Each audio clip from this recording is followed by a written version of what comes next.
আপনারা জানেন গতকালকে যে হাইকোর্টে রিভিশন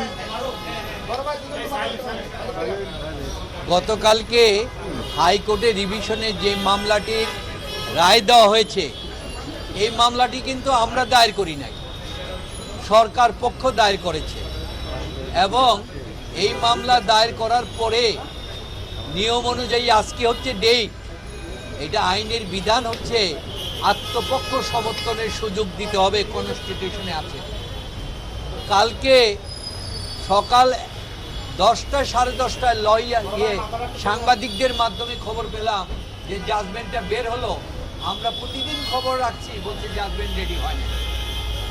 তারপরে আমরা এসে, যেহেতু এই জাজমেন্টের বিরুদ্ধে তো আমার আপত্তিটা আমাদের বলতে হবে, আমরা সার্টিফাইড কপি তোলার জন্য গিয়ে বললাম, আমাদের সার্টিফাইড কপি দিল না।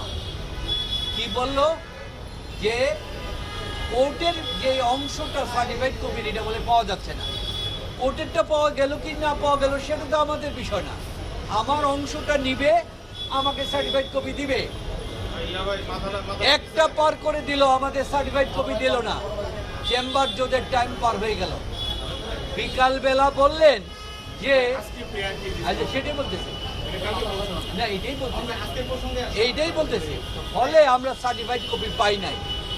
আজকে এসে দেখলাম কালকে কোর্টকে, এই লেবার কোর্টকে সার্টিফাইড কপি পাঠিয়ে দিচ্ছে, সরকারও পেয়ে গেল, কিন্তু যার বিরুদ্ধে অভিযোগ সেই সার্টিফাইড কপি পেলাম না।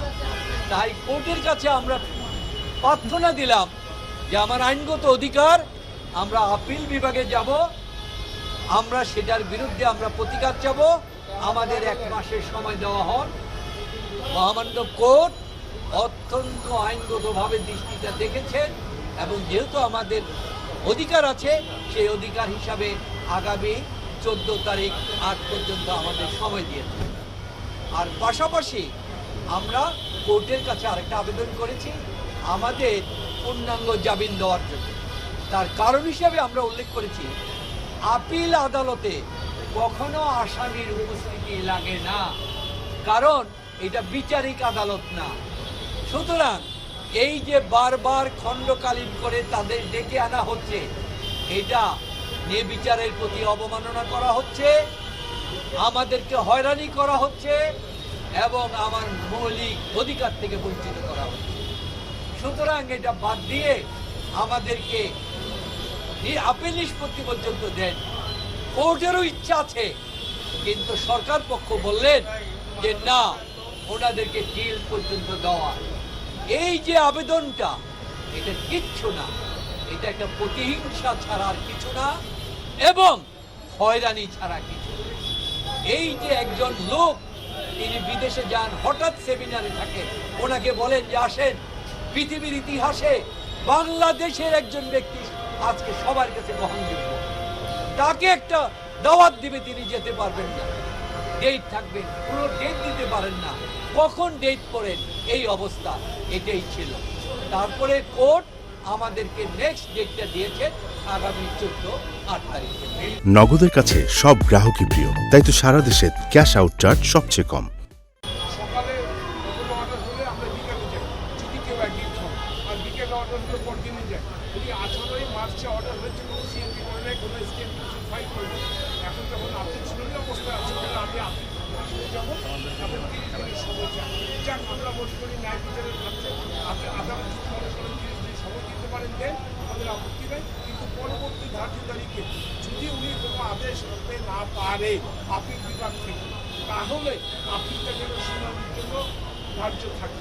আদালত সে মর্মে ওনাকে 14ই অগাস্ট পর্যন্ত জামিন দিয়েছেন এবং 14ই অগাস্ট উনি যদি আপিল দায়ের করে কিছু আনতে পারে তো ভালো, আর যদি আনতে না পারে আপিল শুনানি হবে।